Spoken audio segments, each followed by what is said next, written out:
Gurubhyo Namaha. I am Priya Venkatraman from Pon Vidyashram School. Let us have a small recap of our previous session.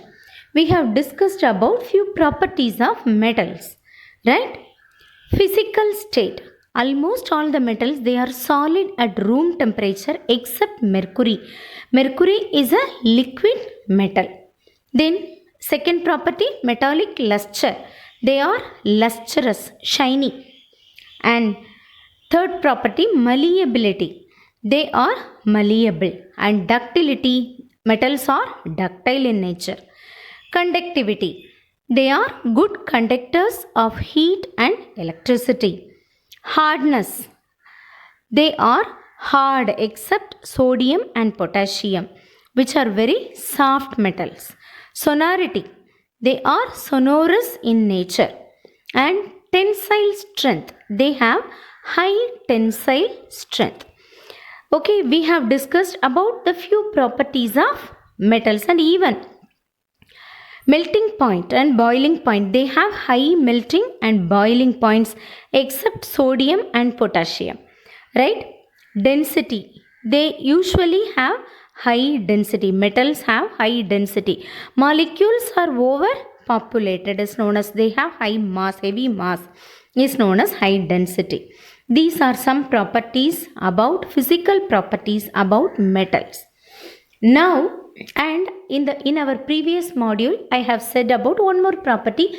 Metals are electropositive in nature. Okay, I will discuss this a little later. Before enter into this topic, we have to discuss about few physical properties of non-metals. Okay, you would have seen that those who are ironing your clothes near your apartment, they use some black color weightless substances. Have you seen it? Okay, what is that substance? It's nothing but coal. Okay, take a piece of coal, just you tap with the help of a hammer. What do you observe? They break into powdery mass. They break into powders. Okay. This property is known as brittle. When you tap with the help of a hammer or with the help of some hard substances, if they form powder or if they forms the powdery mass, the property is known as brittle in nature. But in the case of metal, take one iron rod, tap it with hammer, what will happen? You will not get the iron powders. So metals are not brittle in nature. But here, this coal, I have said no, this is an example of a non-metal. Okay, coal contains carbon. So carbon is an example of non-metal. When you tap with the help of some hard substances, you can get the powders of the non-metal. Okay, this property is known as brittle. Non-metals are brittle in nature, whereas metals are not brittle in nature. Clear? So, that coal contains carbon. Carbon is an example of non-metal.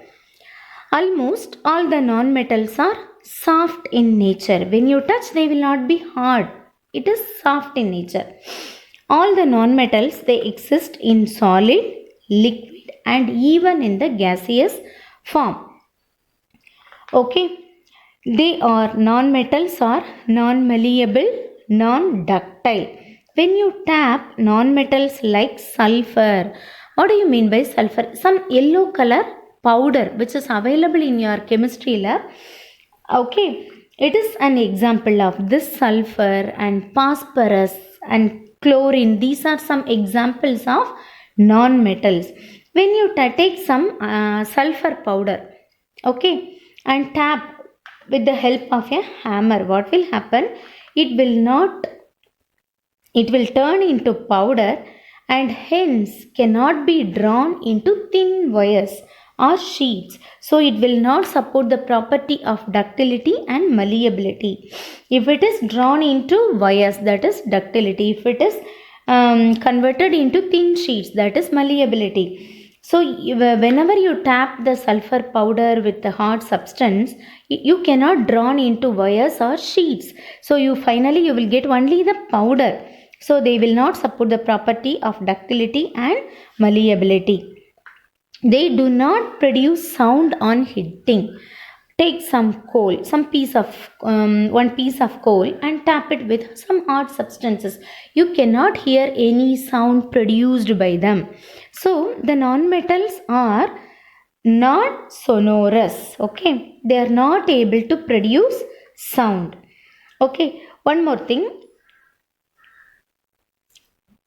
But when you tap the coal or sulfur, it breaks into small pieces. Okay, this property is known as brittle. Okay, when you go near the swimming pool in your apartment, or if you go to theme park, you can see the swimming. When you go near the swimming pool, you feel some different smell coming from the water. You got any idea about this? To sterilize the water, they are adding chlorine powder, because chlorine has the capacity to kill the germs. And even you can see many on your roadside, if there is any official meeting, they used to apply some white color powder on the roadside. Why? This white color powder is nothing but bleaching powder, you can say. It contains chlorine. This will kill all the germs. Whenever the bleaching powder is applied somewhere else, the mosquitoes and flies will not come and they breed in that particular place. Okay, this chlorine has the tendency to kill all the microorganisms, to kill all the germs present in the water of swimming pool. They used to add chlorine powder. This chlorine is an example of non-metal. Only chlorine, carbon, sulfur. Can you guess any other non-metal is there? Yes. Oxygen, the air we inhale, oxygen gas, hydrogen gas, nitrogen gas. These are also some examples of non-metals. Okay. So from this you can conclude oxygen, nitrogen, these are in the gaseous form, and solid form also. For solid form I have said some examples like coal, sulfur, they are in the solid form. So but in the beginning I have used one sentence, they exist in solid, liquid and gaseous state. Solid I have given example, even gaseous state I have given example. Then what about the liquid state? The only liquid non-metal is bromine. Okay, how we have the exceptional case in metals, the only liquid metal is mercury. In the same way we have one exceptional case for non-metal also. Bromine is a non-metal which is in the liquid state. Clear? They do not conduct heat, and metals are good conductors of heat and electricity, but non-metals, they do not conduct heat and electricity. Clear? Now you got some idea about non-metals. Let me repeat. In short, they exist either in the solid or gas. Okay, except only one liquid non-metal is there. Okay, except one liquid non-metal, that is bromine. Okay, non-metals are non-lustrous. Okay, metals are lustrous. Here they are non-lustrous except graphite and iodine. Iodine is an example of non-metal. Graphite, what do you mean by graphite? Graphite is nothing but the lead of your pencil is made of, it contains graphite. Okay, when you touch this, okay, it is a little shiny and soft.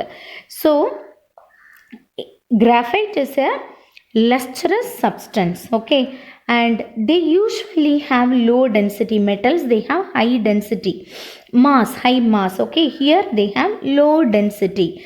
And non-metals are non-malleable and they are non-ductile. Okay, but the only difference is they are brittle in nature. Brittle, when you tap with some hard substances, they form powder. Okay, this is known as brittle. Then the next one, they are bad conductors or poor conductors of heat and electricity, but only one exceptional case is there. Graphite is a conductor of, graphite is an example of non-metal. Graphite is a conductor of heat. Electricity. Clear?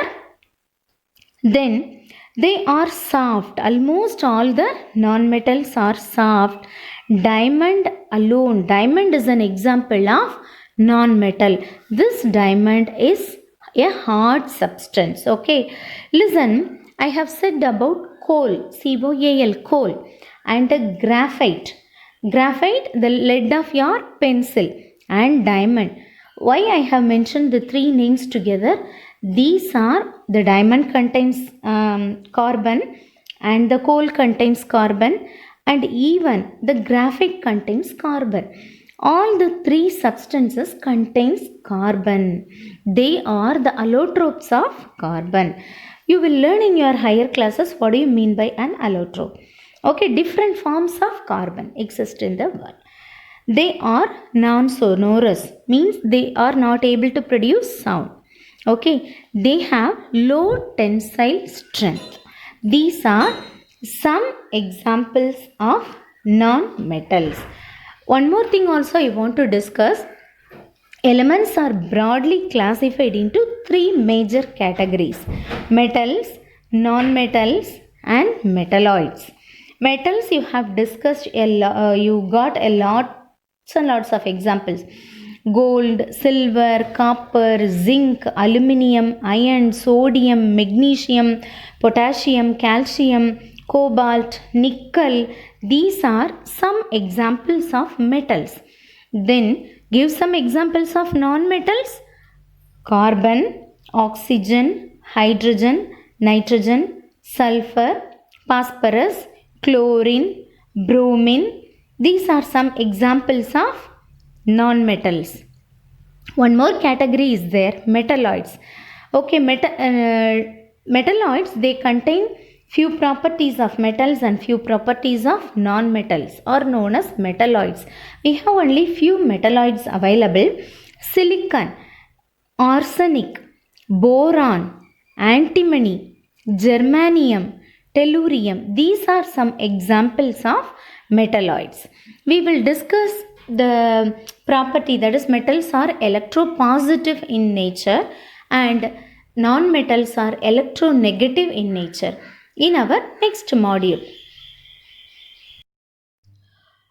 Okay, why we consider that gold is a metal and carbon is a non-metal? Because substances which undergo or shows the property, some properties like metallic luster, malleability, ductility, conductivity, sonorous, okay, if they show few properties like these, okay, they are considered as metals. For example, consider gold. It has metallic luster and malleability. It shows the property malleability, ductility, and even conductivity, and even sonority, or sonorous in nature. So a metal, if it obeys or support or shows some physical properties, okay, they are considered as metals. What about the case of non-metals? Consider carbon. Okay, carbon will not support the property ductility, malleability, okay, conductivity, and sonority. Okay, this non-metal will not support these properties or will not show these properties, so we can conclude these are non-metals. But few exceptional cases are also there.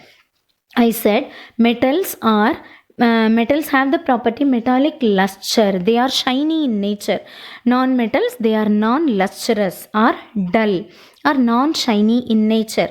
Okay, this is the general reason, but we have some exceptional cases. Consider graphite, the lead of your pencil. Okay, this is a shiny substance. So there is some exceptional cases. If it is a non-metal, it should not shiny in nature, right? But graphite is an example of non-metal. It shows the property, that is the lustrous property, metallic luster. Okay, so we have some exceptional cases. Okay, that is why only with the help of physical properties we cannot conclude whether a substance is a metal and non-metal. Okay, so we need to learn some chemical properties also, which will be discussed a little later. Before enter into that topic, I have already said that I will explain about the metals are electropositive in nature. I have said, right? First, before enter into the topic, I want to recollect few points. Okay, all the matter are made up of molecules, and all the molecules are made up of atoms, right? First, what do you mean by matter?